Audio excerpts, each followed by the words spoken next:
اب رسول اللہ کی حدیث پاک پر آ جائیے۔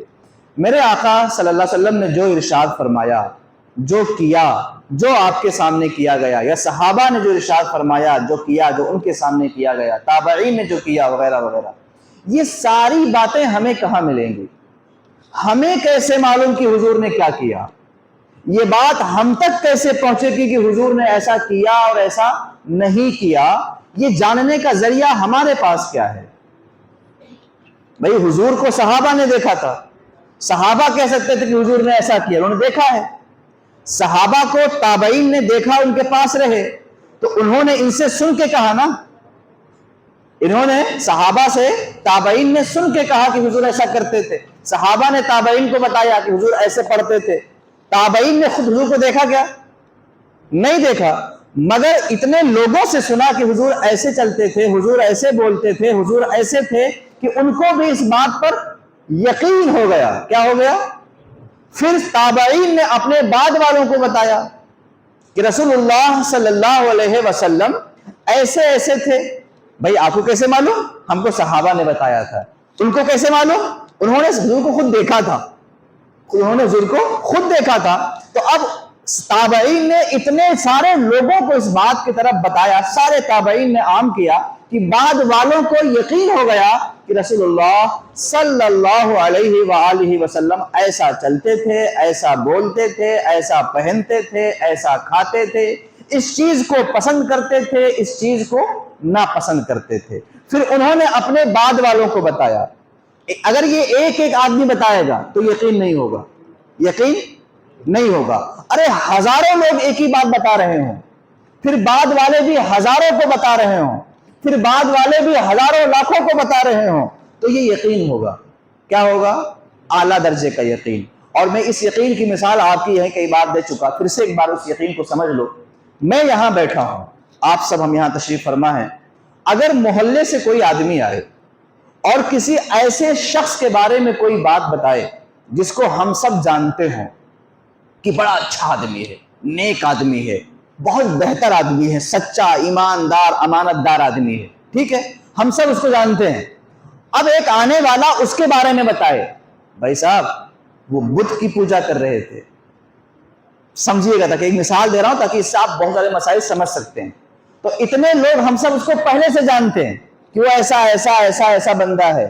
اب وہ جو آنے والا ایک بندہ کہہ رہا ہے کہ ہم نے دیکھا ہے کہ وہ ایسا کر رہے تھے، تھوڑا سا شک تو پیدا ہوگا۔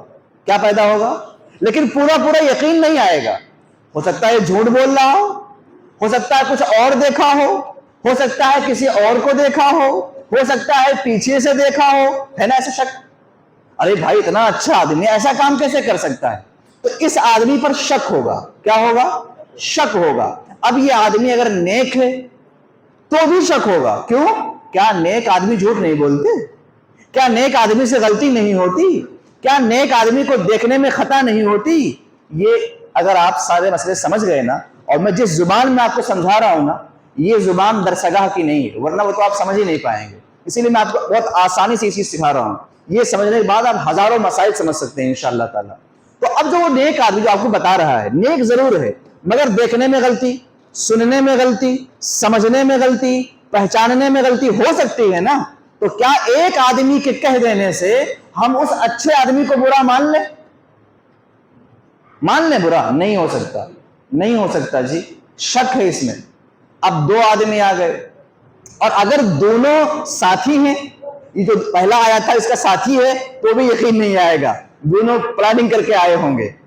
لیکن اگر دوسرا والا آدمی کہیں الگ کا ہے، اس کا پہچان کا نہیں ہے، اور وہ بھی وہی بات کہہ رہا ہے، تو تھوڑا تھوڑا یقین ہو جائے گا، کیونکہ دو آدمی الگ الگ کے ہیں، سانس باز کیسے کر لیں گے؟ اور پھر اگر 4-6 آ جائیں، 8-10 آ جائیں، حتیٰ کہ 100-200 لوگ آ کے اس بات کی گواہی دیں کہ ہاں واقعی اس نے ایسا کیا، میں نے اپنی آنکھوں سے دیکھا ہے، تو آپ کو یقین آئے گا کہ نہیں؟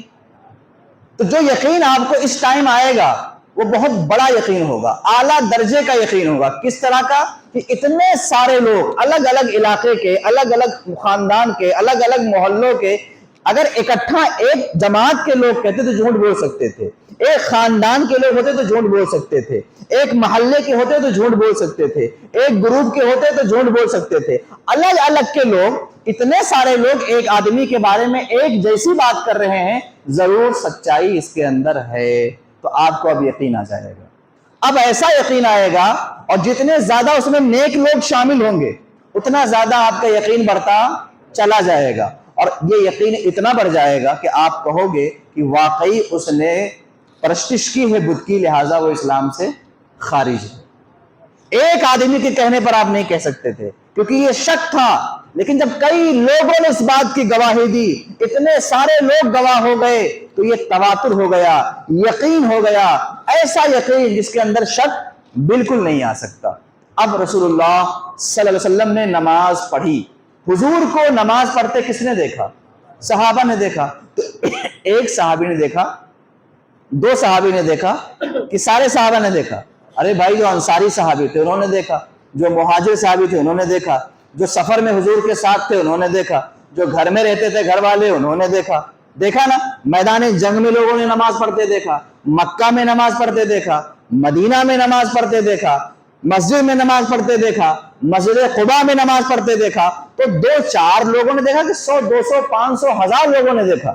بہت لوگوں نے دیکھا، اور انہی دیکھنے والوں نے بعد میں بعد والوں کو بتایا، ان لوگوں نے اپنے بعد والوں کو بتایا کہ رسول اللہ صلی اللہ علیہ وسلم اس طرح نماز پڑھتے تھے۔ اور یہ جو تمام دیکھنے والے تھے، ایک قبیلے کے نہیں تھے، ایک خاندان کے نہیں تھے، ایک محلے کے نہیں تھے، ایک نسل کے نہیں، الگ الگ تھے سب۔ اور جب سب نے بعد والوں کو بتایا، تابعین کو، تو تابعین کو بھی اس بات پر یقین ہو گیا، اعتماد ہو گیا کہ اتنے لوگ جھوٹ نہیں بول سکتے۔ اور ویسے بھی صحابہ تو پاکیزہ لوگ ہیں، اللہ تعالیٰ نے ان کو پاکیزہ بنایا ہے، اور سارے صحابہ سچے ہیں۔ رسول اللہ کے دیکھنے والے جو صحابہ ہیں وہ سچے ہیں، جھوٹ نہیں بول سکتے، تو ان کو یقین ہو گیا۔ اب اس یقین کو انہوں نے بعد والوں کو بتایا، اور اسی سلسلے سے آج تک نماز ہم تک اور آپ تک پہنچی ہے۔ اسی سلسلے سے نماز آپ تک اور جو ہم تک پہنچی ہے وہ اسی سلسلے سے پہنچی ہے۔ اس کی مثال دوں، ہم نے اپنے استاد سے سیکھا، انہوں نے اپنے استاد سے سمجھا، انہوں نے اپنے استاد سے سمجھا، اوپر چلے جائیے یہاں تک کہ وہ بات جائے گی صحابہ تک، اور وہاں سے جائے گی محمد رسول اللہ صلی اللہ علیہ وسلم تک۔ اور صرف میں نے نہیں، انہوں نے بھی سیکھا، انہوں نے بھی سیکھا، انہوں نے بھی سیکھا، اور سب کی نماز ایک طرح، رکوع سب کرتے ہیں، سجدہ سب کرتے ہیں، نیت سب باندھتے ہیں، سلام سب پھیرتے ہیں، 5 ٹائم کی نماز کو سب کوئی مانتا ہے۔ تو معلوم یہ ہوا کہ یہ چیزیں ہمیں معلوم کیسے ہوئیں؟ سلسلہ بسلسلہ محمد الرسول اللہ سے چلا اور آج تک یہ پہنچا۔ اب ہم سے آپ کو، آپ سے آپ کے بعد والوں کو، اور قیامت تک ایسے ہی پہنچے گا۔ رسول اللہ صلی اللہ علیہ وسلم کی حدیث کو صحابہ لکھ لیا کرتے تھے اور یاد کر لیا کرتے تھے، ان کی یادداشت بڑی مضبوط ہوتی تھی۔ عرب کے لوگوں کی ویسے بھی یادداشت تھی، اور صحابہ کی یادداشت تو بہت ہی زیادہ مضبوط تھی۔ تو ایک تو وہ لکھ لیتے، دوسرا یاد بھی کر لیتے، اور تیسرا کام یہ تھا کہ وہ لوگ حدیث کے مطابق اپنے آپ کو ڈھال دیتے۔ تو 3 طریقہ ہو گیا، ایک لکھ لینا، ایک یاد کر لینا، اور تیسرا یہ کہ اپنے آپ کو حدیث کے مطابق ڈھال دینا، یعنی جیسی حدیث کی تعلیم ہے ویسے ہی چلنا، ویسے ہی بولنا، ویسے ہی دیکھنا، ویسے ہی سب کچھ کرنا۔ تو 3 طریقے سے حدیث آگے پہنچی، رسول اللہ صلی اللہ علیہ وسلم کی باتیں 3 طرح سے نقل ہوئی، عمل سے بھی ہوئی، قول سے بھی ہوئی، اور تحریر سے بھی ہوئی۔ پھر اس کے بعد آقا کریم صلی اللہ علیہ وسلم کا وصال ہوا۔ حدیث پاک کو لوگ یاد کرنے کے لیے، جاننے کے لیے بڑے حریص ہوا کرتے تھے۔ حدیث میں آتا ہے کہ ایک عظیم صحابی مصر کا سفر کرتے ہیں۔ اب مصر اور مدینہ کتنا دور ہے؟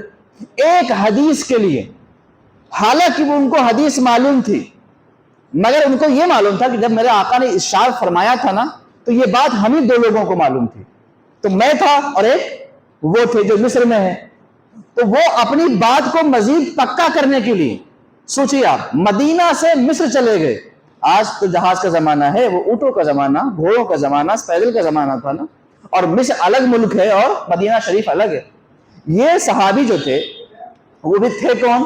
ابو ایوب انصاری رضی اللہ تعالیٰ عنہ، جو بڑے عظیم صحابی ہیں، اور حضور کی سب سے پہلے مہمان نوازی کرنے والے ہیں، چنانچہ میزبان رسول ہیں یہ چلے گئے مصر، سواری خریدا اور چلے گئے صرف ایک حدیث کے لیے۔ تھوڑا سا اس کو آپ تصور میں لائیے گا تاکہ آپ کو لگے کتنی بڑی چیز ہے۔ آج محلے کا بچہ مسجد میں پڑھنے نہیں آتا، دور ہے، کہیں پاس سے بتاؤ پڑھنے کے لیے، اور ایک ملک سے دوسرے ملک میں جا رہے ہیں، اور وہ بھی ایک حدیث کے لیے۔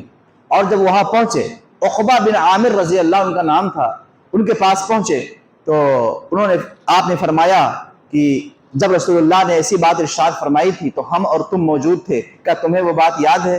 انہوں نے بھی کہا ہاں ہاں مجھے بھی یاد ہے، ہم اور تم 2 ہی لوگ وہاں موجود تھے۔ انہوں نے بات پکی کی، سواری گھمائی اور واپس چلے آئے۔ اتنا لمبا سفر، قیام بھی نہیں، 2 مہینے کا سفر، 2 مہینے کا سفر، کس کے لیے؟ ایک حدیث کے لیے، ایک حدیث کے لیے۔ ایسے ایک صحابی اور ہیں، وہ بھی مصر گئے تھے ایک حدیث کے لیے، انہوں نے بھی بڑا لمبا سفر کیا، ساتھی نے روکا رک جائیے، کہا نہیں میں اسی حدیث کی نیت سے آیا تھا۔ یعنی اتنا لمبا سفر ایک حدیث کے لیے۔ اس زمانے میں ایسا شوق تھا رسول اللہ کی باتوں کو یاد کرنے کا اور جمع کرنے کا، اور لوگ اس بات کی کوشش کرتے تھے۔ جب میرے آقا نے یہ بات بیان کی تھی تو اس وقت کون کون لوگ جمع تھے، کتنے لوگوں نے یہ بات سنی تھی؟ تو کچھ باتیں ایسی تھیں کہ جب حضور نے بیان کیا تو 1 آدمی وہاں تھے، کبھی 10-20 آدمی وہاں تھے، کبھی 100-200 صحابہ وہاں موجود تھے۔ تو جس کو سننے والے کئی سارے صحابہ تھے تو ماشاءاللہ پھر تو مزے کی بات ہے، مگر جس کو 1-2 لوگوں نے سنا اور پھر وہ پھیل گئے دنیا میں، کسی چلے گئے، تو یہ آپس میں ملتے تھے پکا کرنے کے لیے کہ جو ہم نے سنا تم کو یاد ہے کہ نہیں، اور پھر اس کو نقل کرتے تھے۔ آگے یہ بات چلی، صحابہ کرام کے بعد حضرت عمر ابن عبدالعزیز رضی اللہ تعالی عنہ جب خلیفہ بنے، عمر ابن عبدالعزیز 99 ہجری میں خلیفہ بنے تھے۔ آپ نے حکم دیا کہ رسول اللہ صلی اللہ علیہ وسلم کی حدیثوں کو جمع کیا جائے۔ حالانکہ حضور کے زمانے میں بھی حدیثوں کو جمع کیا گیا تھا، لیکن ترتیب سے جمع نہیں کیا گیا تھا۔ جو میرے سامنے بیان ہوئی میں نے لکھ لیا، آپ کے سامنے بیان ہوئی آپ نے لکھ لیا، ان کے سامنے بیان ہوئی انہوں نے لکھ لیا، اس طرح سے جمع ہوئی، ترتیب سے کچھ جمع نہیں ہوئی تھی۔ پھر حضرت عمر ابن عبدالعزیز نے حکم دیا اور اس کے بعد حدیثوں کو باقاعدہ جمع کیا گیا۔ کہا جاتا ہے کہ سیدنا امام اعظم ابو حنیفہ رضی اللہ تعالی عنہ نے سب سے پہلے یہ کام کیا، حالانکہ ترتیب وار اس کے بعد کام حضرت امام مالک رضی اللہ عنہ نے کیا، اور اس کے بعد امام بخاری نے بخاری شریف کی شکل میں کیا۔ کہنے کا مطلب یہ ہے کہ حدیث کو اس طرح سے جمع کیا گیا، لوگوں سے پوچھا گیا، اگر کسی نے کہا کہ مجھے رسول اللہ کی یہ بات معلوم ہے تو اس کو کھڑا کیا گیا اور کہا گیا کہ بتاؤ جو یہ بات کہہ رہا ہے اس کے اور بھی کوئی گواہ ہے کہ نہیں ہے، اور کسی نے سنا ہے کہ نہیں سنا ہے، پھر اور پتہ لگاؤ، ان سے بھی پوچھتے کہ تم سے جب میرے آقا نے فرمایا تھا تو تم کہاں تھے اس وقت، تمہارے ساتھ اور کون تھا، اور کس کس کو یہ بات معلوم، تاکہ اور پکی ہو جائے بات، ملاوٹ کا کوئی راستہ نہ رہے۔ اس طرح سے رسول اللہ صلی اللہ تعالی علیہ وآلہ وسلم کی مبارک حدیثوں کو جمع کیا گیا۔ لہٰذا یہ جمع قرآن کی طرح نہیں ہے، جسے قرآن جمع ہے اس طرح وہ جمع نہیں ہے، کیونکہ وہ درجنوں کتابوں میں، سینکڑوں کتابوں میں پھیلا ہوا ہے۔ کچھ کتابیں ہم تک پہنچی اور کچھ نہیں بھی پہنچی، کچھ لکھی گئیں اور وہ ختم ہو گئیں، اور کچھ لوگوں کے سینوں میں رہ کے چلی گئیں، مگر رسول اللہ کی ساری تعلیمات عمل کے ذریعے سے ہم تک پہنچا ہے۔ ایک ہوتا ہے نقل کے ذریعے سے اور ایک ہوتا ہے عمل کے ذریعے۔ جیسے آپ نماز پڑھتے ہو نا، کسی سے پوچھنا کبھی جو بہت زیادہ اپنے آپ کو بولتا اہل حدیث بولتا ہو، یہ رکعتیں ہیں نماز کی یہ کیسے ثابت ہوئی؟ فجر میں 4 رکعت ہے، ظہر میں 12 رکعت ہے، عصر میں 8 رکعت ہے، مغرب میں 7 ہے، عشاء میں 17 ہے۔ یہ رکعتیں تو قرآن میں تو ہے نہیں۔ اب رہی بات حدیث کی، تو یہ حدیث سے کس طرح ثابت ہوئی؟ تواتر سے ثابت نہیں۔ یہ کیسے معلوم ہوئی کہ میرے آقا اتنی ہی نمازیں پڑھتے تھے اور اتنی ہی رکعتیں ہیں؟ یہ عملاً ثابت ہیں۔ یہ کیسے ثابت ہے؟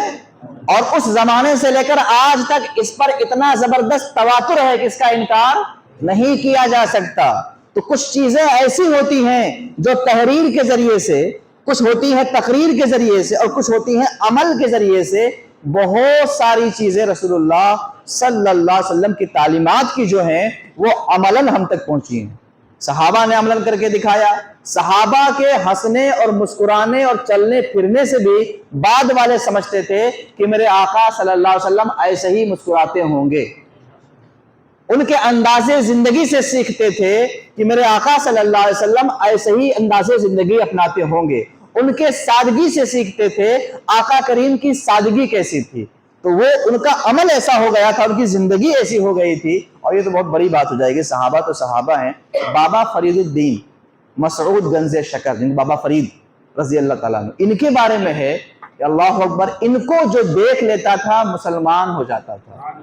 یہ کیفیت تھی ان کی, کیونکہ ان کی پوری زندگی اسلام میں ڈھلی ہوئی تھی. انہیں جو دیکھتا وہ مکمل اسلام دیکھ لیتا تھا. اور ایسے ہی بہت سارے اولیاء اللہ ہوئے ہیں جن کو دیکھ کر کے لوگوں نے کلمہ پڑھ لیا. تو جب ان کی زندگی اسلام میں ڈھلی ہوئی تھی, انہوں نے حضور کو براہ راست نہیں دیکھا, تو جن صحابہ نے 10 12 سال تک حضور کے ساتھ رہے ہیں وہ کیسے لاجواب رہے ہوں گے. درود پاک پڑھ لیجیے. اللہم صلی علی سیدنا مولانا محمد بارک وسلم, صلاۃ و سلام علیک یا رسول اللہ صلی اللہ علیہ وسلم. آج کی جو 3 باتیں آپ کو یاد کرنے کی کوشش اتنی ہیں, حدیث کو لکھ کر, یاد کر کے اور عمل کے ذریعے سے محفوظ کیا گیا ہے. اللہ تعالی ہم تمام کی حاضری کو قبول فرمائے. ہم تمام نے رسول گرامی وقار صلی اللہ تعالی علیہ وآلہ وسلم کی پیاری پیاری احادیث کے متعلق بنیادی معلومات سیکھنے سکھانے کے لیے مولا جمع ہوئے ہیں. اے اللہ اسے قبول فرما. پروردگار عالم تعریف و توصیف میں, بالخصوص تشریح میں, توضیح میں, جہاں کہیں بھی تفہیم میں غلطی ہوئی تو مولا تعالیٰ معاف فرما. اور الہی ہم سب کو نور علم سے مالا مال فرما, فہم قرآن فہم حدیث سے مالا مال فرما.